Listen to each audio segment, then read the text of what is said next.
Okay? Yeah. All good? I think I'm ready to go.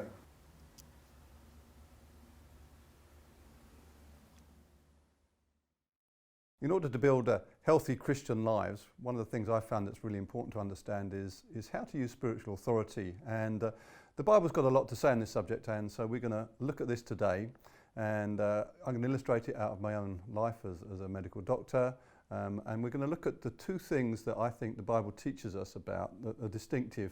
And so get this right up front. I believe that God gives us authority to destroy all the works of the evil one. And that's one of the levels of authority we have. And if we're confident in that authority, then we will be more confident in the areas of healing and setting people free from any oppression and stuff like that. But that's one side of things. But actually on the other side of things is how do we exercise our authority towards people? Because obviously the side of spiritual authority which is against something is against evil powers, evil forces, and the outcomes of that. But actually what the Bible teaches us is that we're given authority on earth in order to build people up. And it says in John 17 verse 1 of Jesus himself, that it says, "Father, the time has come, glorify your Son, that your Son may glorify you." And Jesus said this, "For you granted him," that was himself, "authority over all people that he might give them eternal life." And so the purpose of Jesus' authority with regard to people was actually to give them life. And in order to live a healthy Christian life, we need to understand how authority works. And one of the things I've found is that there's a confusion about this. And sometimes people ask the question, well, whose authority are you under? Do you have authority over people? And so just getting clear on this, I think it's really important right up front to say that we have authority over darkness, but I do not believe the Bible actually gives us a justification to think we have authority over people. And so I want to explore that, and I want to explain it to some degree by my own life as a doctor. So I went through medical school, 5 years of medical school, and it was quite interesting. We were being trained and we were around the medical world. But really, as medical students, we didn't have any authority. We were learners. We were just apprentices. And that all changed in 1982 when I qualified as a doctor. And all of a sudden, with the qualification, which I earned through passing the exams, all of a sudden, I was given the authority from the British government to access all the resources of the National Health Service. But that was given to me for people's benefit. It was not given for me to actually have a ruling power over their health.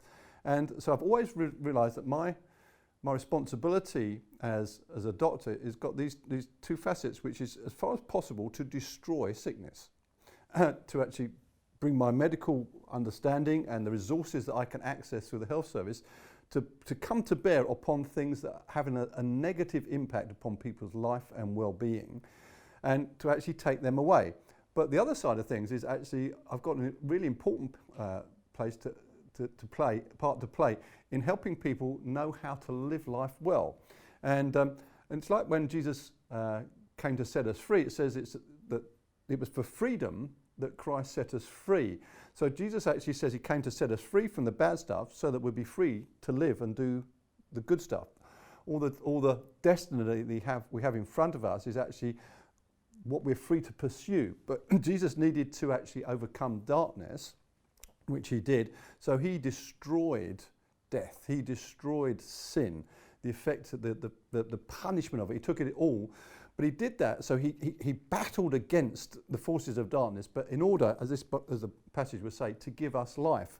And I think we need to see that as our Christian framework, that when we're looking at the world around us, our aim is to build people up. And I remember, when I first started working as a junior hospital doctor, with all this authority and access to all these resources, actually I didn't know what to do with that authority. I had to learn. There was a process of actually learning through instruction from more senior doctors of how you access the resources appropriately.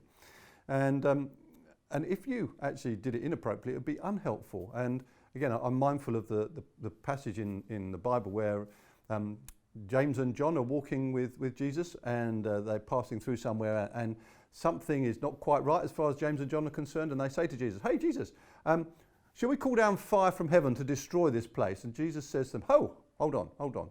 You're coming from the wrong spirit." He says, actually, you're of the wrong spirit. Our job is not to destroy people. Our job is to build them up. And it says very clearly, and this is in 2 Corinthians 10 verse 8, when Paul's talking about authority, he says, "I boast somewhat freely about the authority the Lord gave us for building you up rather than pulling you down." So when Paul's talking about this, he says, actually, any authority I've got is actually to build you up, not pull you down. But he was quite clear that he had the authority also to tear down the forces of darkness. And when we get confused about those two, then I think we get into a muddle. And I think it's quite common in Christian culture for people to think that they have authority over other people.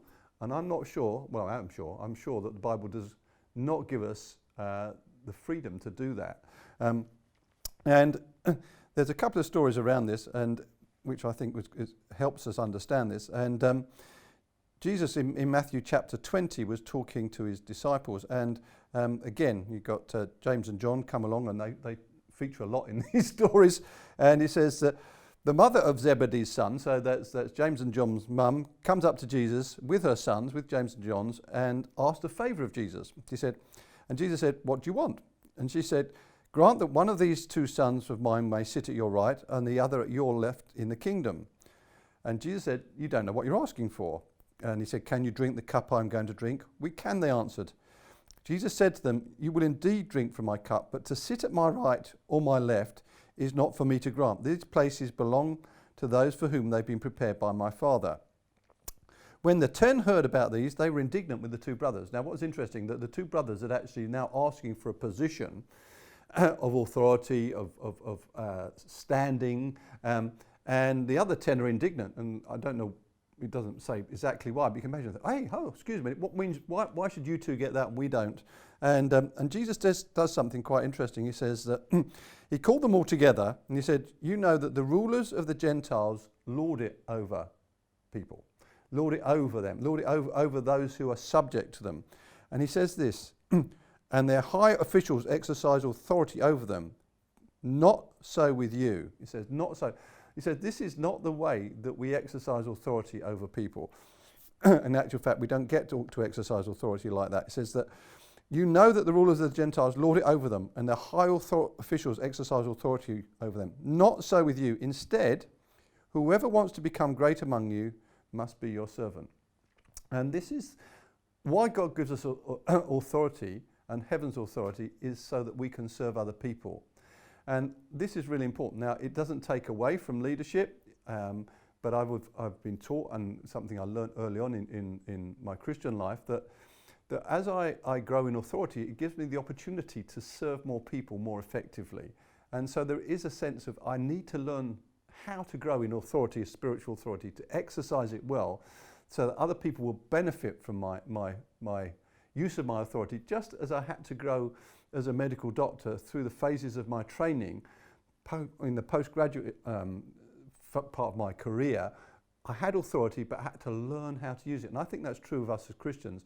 We need to learn how we access the resources of heaven. Just as I had access to the resources of the National Health Service and still do, then how do we access the resources of heaven that we've been given? And again, if we look at that, you think, what is it that God's given me to give away to people? And it'd be different for every one of us. We have different gifts.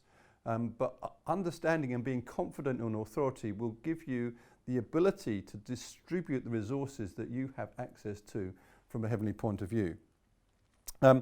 Another passage which comes in the chapter following that, in Matthew 21, it says, Jesus entered the temple courts, and while he was teaching, the chief priests and the elders of the people came to him. "By what authority are you doing these things?" they asked.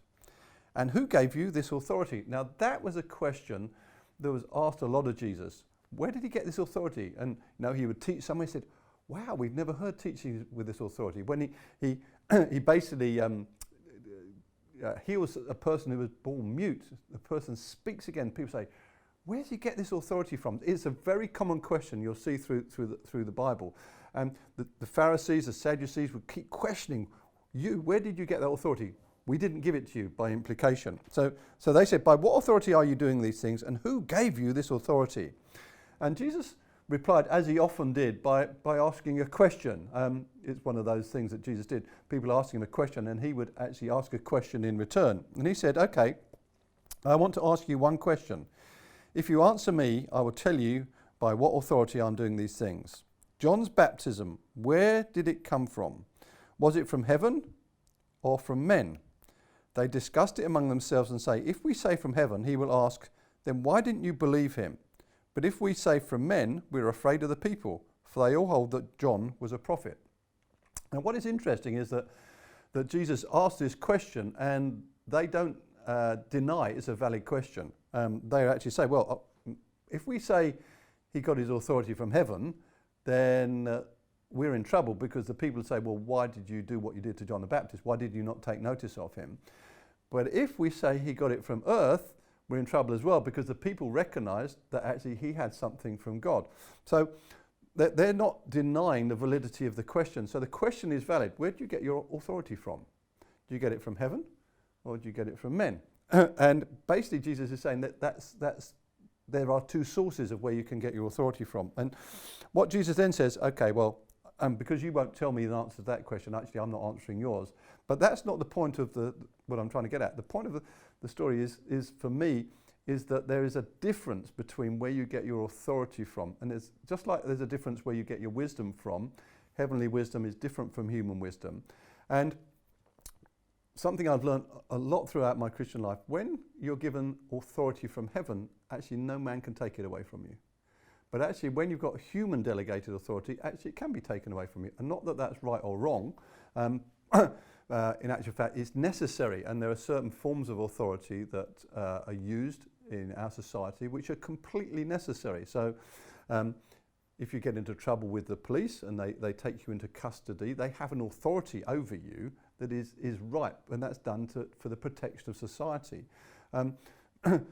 There are places where actually in the medical world where I would exercise my authority for somebody without their consent. Now you might say, well, hold on a minute, what's going on there? Because the basic principle of medical care is informed consent.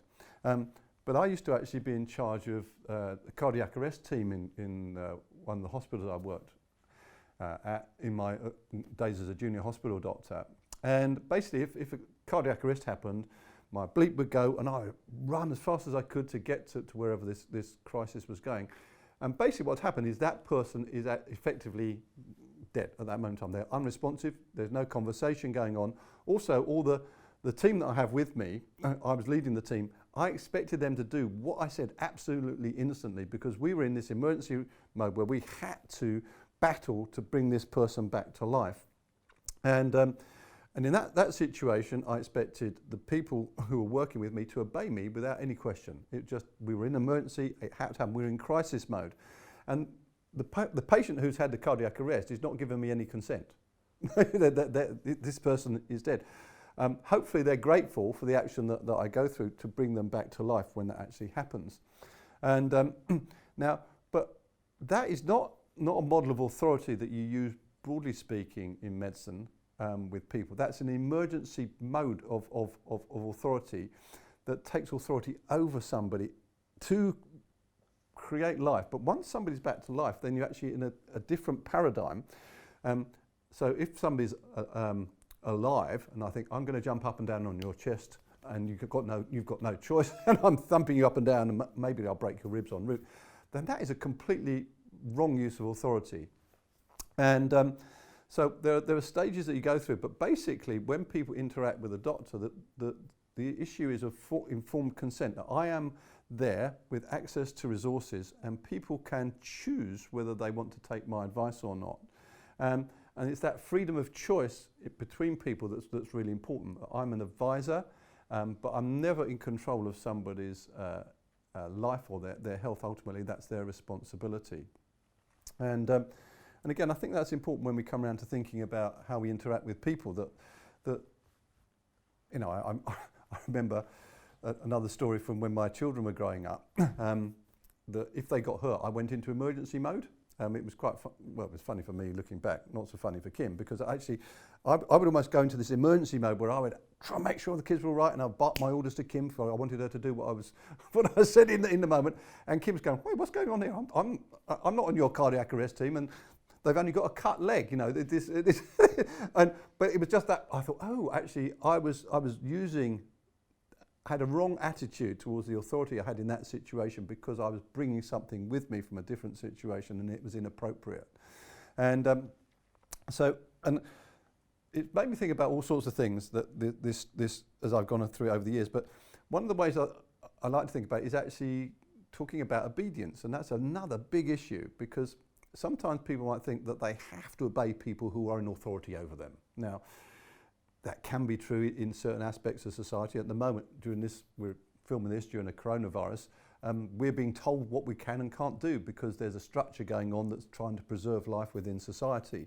And it's understandable, but that we're trying to break out of that. The government wants us to break out of that into freedom. But we're obeying for a reason at the moment, because actually there's this big cause. We obeyed the lockdown because there's this greater cause. But ultimately, what society would be aiming at is that people are actually back to their freedom and making choices and the risk analysis themselves about how things move on. And the Bible talks about obedience to leaders. And again, if we don't understand this with a right view of authority, if we'll think that we have no choice in obeying leaders. But that's not true, because in Romans 1 verse 5, Paul talks about the obedience that comes from faith. And there's a big difference between obedience that comes from faith and obedience that comes from fear. And I think it's really important to get this straight. So again, I don't know how many of you watch the Great British Bake Off. It's quite popular, not just in this country, but overseas. And I'm very surprised to find that I actually watch it. You know, if you told me a number of years ago I would watch a baking program, I would think, not me, but somehow it has engaged me, you know, and it's just one of those things you're thinking, and it's encouraged me. So I think, oh, maybe I'll bake a cake. Now, I'm not a great baker, it must be said. So what I would do, and we've got lots, and Kim's much better at this than I am, but actually we've got lots of, you know, recipe books at home. And it makes sense to me that if I want to bake a cake like Mary Berry, that maybe I need to follow Mary Berry's recipe. You know, Mary Berry's recipe. And so I get the book out, and what it has a list of instructions. And it says, right, do this first, you need all these ingredients, and I'll follow through. And it's important you do them in the right order, otherwise you get very funny looking cake. Now, I'm happily following these instructions. Now, what I'm doing at that moment in time is obeying Mary Berry. Why? I'm thinking, well, actually, she knows more about this than I do. It makes sense. And I'm actually, what's going on there, this is an obedience that comes from faith, because actually I trust Mary Berry because I've chosen to. I'm thinking, oh, yeah, I'll follow this recipe because Mary Berry knows how to bake a great cake. I hope that makes sense to you, the sense of, I am actually following her instructions. So when you follow a recipe, you're actually obeying somebody. Now, you choose to do it, and it's a choice that comes from a trust. And now, again, if you go through a recipe book and you do the recipe and say, actually, I don't like that one, you probably won't do it again, because it's a choice that you get to make. So the other side of things is when I follow a Mary Berry recipe, it's not a straitjacket either. You follow it through, hopefully you make a decent cake, and you say, you know what? Next time, I think I fancy raspberry rather than strawberry. I'll put some raspberries in, I'll have a go. You see, and so obedience that comes from faith actually isn't a straitjacket, it is actually an opportunity for you to grow and then experiment. And it's a bit like as I'm raising my children,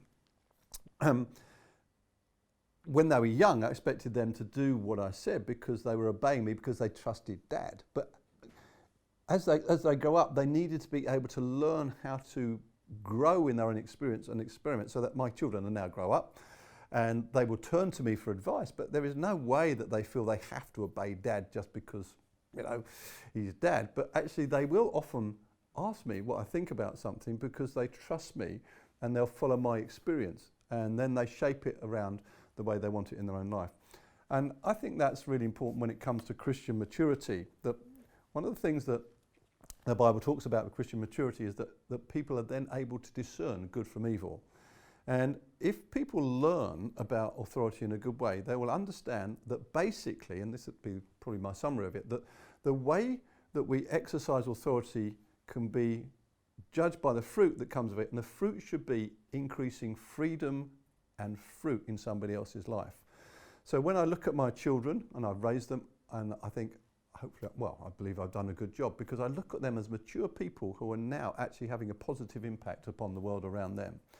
And my job with all the resources I have as a Christian is to pour them out into other people's lives, using the authority to gain the access to heaven that God has granted to me, to use the gifts that He has given me so that I can pour life into other people's lives, and they can grow to maturity, and then they can take whatever they've been given and use it in a way that they might take it a whole lot different dimension to what I would have done myself, because they themselves are then free to work and create something with what they've been given.